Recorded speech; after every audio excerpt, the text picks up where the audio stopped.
वर्ण व्यवस्था के सिद्धांत ने 80% बहुजन शूद्र वर्ण को हजारों वर्षों से अधिकारों से वंचित रखा और उनका शोषण किया। इस व्यवस्था ने ईश्वरीय व्यवस्था, पुनर्जन्म के सिद्धांत और भाग्यवाद आदि के कारण शूद्रों को इतना पंगु बना दिया कि वो अन्याय के विरुद्ध लड़ने की सोच भी नहीं सकते। महाजन आयोग ने 35% ओबीसी आरक्षण की अनुशंसा की थी, लेकिन राज्य सरकार ने 27% आरक्षण का कानून पास कराया। ये हम नहीं कह रहे हैं, बल्कि ये उन दस्तावेजों के अंश हैं जिस पर आज हम इस रिपोर्ट में विस्तार से बात करने वाले हैं। ओबीसी आरक्षण फिलहाल मध्य प्रदेश में सामाजिक, राजनीतिक और कानूनी उठापटक मचाने वाला सबसे बड़ा मुद्दा बना हुआ है, जिस पर सुप्रीम कोर्ट में 8 अक्टूबर से नियमित सुनवाई होनी है। लेकिन इससे पहले ही फिर एक बार बड़ा बखेड़ा खड़ा हो गया है। दरअसल मध्य प्रदेश सरकार ने हाई कोर्ट में ओबीसी आरक्षण से जुड़ी 15,000 पन्नों की रिपोर्ट पेश की है, जिसमें कई आयोगों की अहम रिपोर्ट्स भी चस्पा हैं, शामिल हैं, लगी हुई हैं। जिनमें एक है महाजन आयोग की रिपोर्ट, जिसके कुछ पन्ने बाहर आ गए हैं और इन पन्नों में कुछ ऐसा लिखा है जिसे आधार बनाकर बीजेपी सरकार को सोशल मीडिया पर घेरा जा रहा है और आरोप लग रहे हैं कि बीजेपी सरकार हिंदू विरोधी है।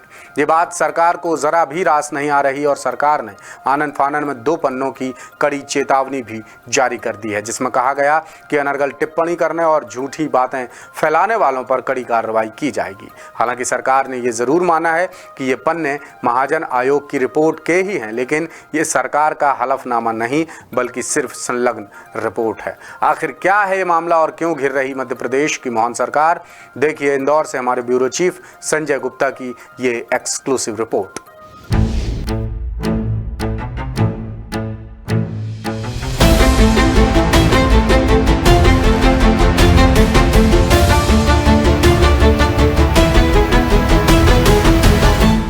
मध्य प्रदेश की सड़कों से लेकर सदन और हाई कोर्ट से लेकर सुप्रीम कोर्ट तक बवाल मचाने वाले ओबीसी आरक्षण केस में अब एक नया बखेड़ा खड़ा होता नजर आ रहा है।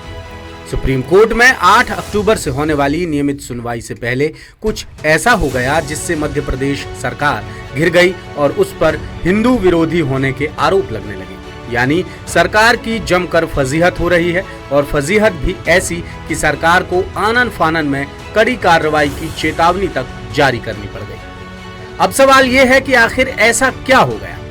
दरअसल मध्य प्रदेश सरकार ने हाई कोर्ट में 15,000 पन्ने की रिपोर्ट पेश की है जो ओबीसी आरक्षण से जुड़ी है। इसमें कई आयोगों की अहम रिपोर्ट्स भी लगी हुई हैं, जिनमें एक है महाजन आयोग की रिपोर्ट, जिसके कुछ पन्ने बाहर आ गए हैं और इन्हीं पन्नों में कुछ ऐसा लिखा है जिससे नया बवाल मच रहा है। तो चलिए बिना देर किए आपको रिपोर्ट के पन्नों में लिखे पॉइंट्स बताते हैं। ये रहे वो पन्ने जिनमें अंग्रेजी में लिखा है, जिसका हिंदी अनुवाद हम यहाँ बता रहे हैं। यदि निम्न जाति का व्यक्ति अच्छे कर्म करता है, सम्मान प्राप्त करता है, जब तब करता है तो उसका कर्म विधि विधान के विरुद्ध माना जाता है। इसलिए ऋषि शंभुक की हत्या करवाकर मर्यादा पुरुषोत्तम राजा रामचंद्र ने उन्हें सामाजिक व्यवस्था भंग करने का दंड दिया था। भील बालक एकलव्य शिक्षा प्राप्त करने के लिए आचार्य द्रोणाचार्य के पास जाता है, लेकिन भील पुत्र होने के कारण गुरु द्रोण उसे शिक्षा देने से मना कर देते हैं। फिर एकलव्य अपनी साधना से धनुर्विद्या में निपुण हो जाता है, लेकिन ये सुनिश्चित करने के लिए कि निम्न जाति का निषिद्ध एकलव्य शिक्षित और अपने उद्देश्य में सफल ना हो जाए, इसलिए उसके दाहिने हाथ का अंगूठा काट दिया गया। पिछड़ा वर्ग शूद्र वर्ण का ही एक अंग है। अनुसूचित जातियों को अछूत वर्ग में शामिल किया गया है, जिन्हें छूने की मनाही थी, जिन्हें निम्न, नीच और अछूत कहा जाता था। लेकिन आयोग को केवल उन्हीं का अध्ययन करना है जिनका प्रभाव पिछड़े वर्ग से संबंधित है, जिन्हें स्पृश्य शूद्र माना गया है, भले ही वो स्वयं को क्षत्रिय वर्ण में मानते रहे। स्मृतियों और पुराणों में इस संबंध में अनेक प्रमाण उपलब्ध हैं, अर्थात बढ़ई, नाई, अहीर, चमार, कुम्हार, बंजारा, किरात, कायस्थ, माली, कुर्मी, बांसफोर, स्थावर, चांडाल, बारी, शपच, कोरी और समान स्तर के सभी अछूत शूद्र हैं। वर्ण व्यवस्था के सिद्धांत ने 80% बहुजन शूद्र वर्ण को हजारों वर्षों से अधिकारों से वंचित रखा है और उनका शोषण किया है। और इस व्यवस्था ने ईश्वरीय व्यवस्था, पुनर्जन्म के सिद्धांत, भाग्यवाद आदि के कारण शूद्रों को इतना पंगु बना दिया है कि वो अन्याय के विरुद्ध लड़ने की सोच भी नहीं सकते।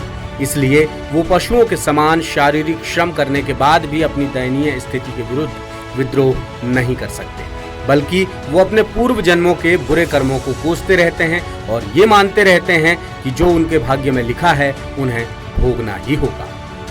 ये पन्ने बाहर आते ही बीजेपी सरकार के खिलाफ संबंधित वर्गों का गुस्सा फूट पड़ा। खासकर सोशल मीडिया पर लोग सरकार को घेरने लगे और हिंदू विरोधी कहने लगे, जिसके बाद सरकार के कान खड़े हुए और उसने ओबीसी आरक्षण को लेकर सरकार के हलफनामे के संबंध में स्पष्टीकरण जारी किया।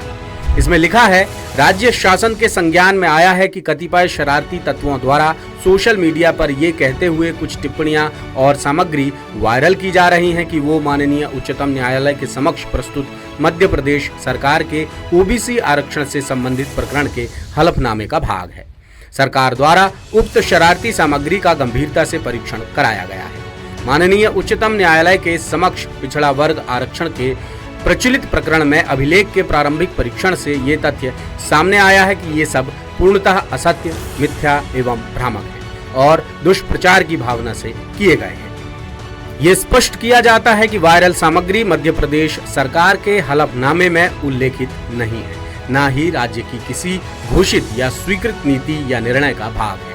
उल्लेखित सामग्री मध्य प्रदेश राज्य पिछड़ा वर्ग आयोग के अध्यक्ष रामजी महाजन की ओर से प्रस्तुत अंतिम प्रतिवेदन भाग 1 का हिस्सा है। इस आयोग का गठन 17 नवंबर 1980 को किया गया था और आयोग ने 22 दिसंबर 1983 को अपना अंतिम प्रतिवेदन तत्कालीन राज्य सरकार को प्रेषित किया था। राज्य सरकार ने माननीय उच्चतम न्यायालय में ओबीसी आरक्षण से संबंधित प्रकरण में राज्य पिछड़ा वर्ग आयोग के विभिन्न प्रतिवेदन भी प्रस्तुत किए हैं, जो सरकार के अभिलेखों में सुरक्षित हैं। इन प्रतिवेदनों में महाजन आयोग की रिपोर्ट के साथ 1994 से 2011 तक के वार्षिक प्रतिवेदन और 2022 का राज्य पिछड़ा वर्ग कल्याण आयोग का प्रतिवेदन भी सम्मिलित है। महाजन आयोग का प्रतिवेदन हाई कोर्ट के समक्ष भी पेश रिकॉर्ड का हिस्सा है, इसलिए सुप्रीम कोर्ट में भी ये स्वतः ही शामिल है। स्पष्टीकरण में ये भी लिखा है कि मध्य प्रदेश सरकार सबका साथ, सबका विकास और सामाजिक सद्भावना के प्रति पूर्ण प्रतिबद्ध है। ये भी उल्लेखनीय है कि महाजन रिपोर्ट में 35% आरक्षण की अनुशंसा की गई थी, जबकि राज्य सरकार ने 27% आरक्षण लागू किया है, जिससे साफ होता है कि राज्य सरकार का निर्णय महाजन रिपोर्ट पर आधारित नहीं है। सरकार ने आगे लिखा कि आरक्षण को लेकर अलग अलग आयोगों और समितियों की रिपोर्ट पेश की जाती रही है। इसी क्रम में इसमें भी यही हुआ है।